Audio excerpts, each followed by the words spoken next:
Hello everyone and welcome back to the channel. In today's video, I'm going to show you how to use Google Gemini AI on mobile properly.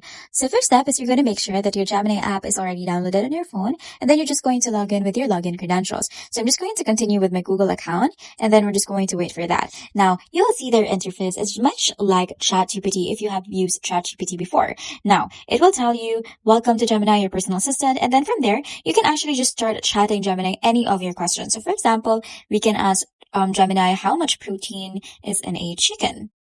So it's going to take a while to have an answer for you, but as you can see here, it's starting to search. So usually Gemini is actually powered by Google, and most of its answer comes from research from Google itself.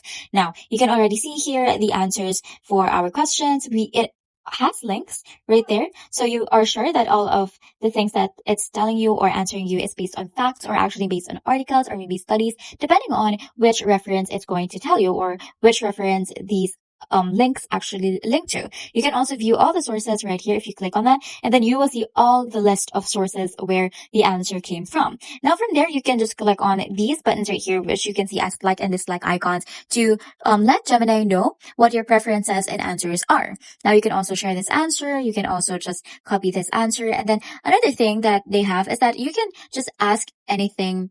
For example, we just want to say what else you can do. You can toggle on research, and then once you toggle on research, it's going to go into a heavier type of research. So it's going to go into studies, literally like literature, like that. Now you can also click on this plus icon right here, and then it allows you to add files. It allows you to add or to choose photos from your gallery, as well as to access your camera. Now all of these actually needs permission from your phone, so just make sure that you allow permissions from your phone for Gemini to be able to access all your files and data. Now after that, again, this is the send button where which you will use to just send whatever you want to ask it. And then from there, you can also see this tab right here, which is the menu, which are horizontal lines. And then from there, you can see all of the recent researches that you were asking it. So you can see all of the history right here. You can also start a new chat if you want. You can also search for chats, and then you can also explore some gems that you can use for Gemini.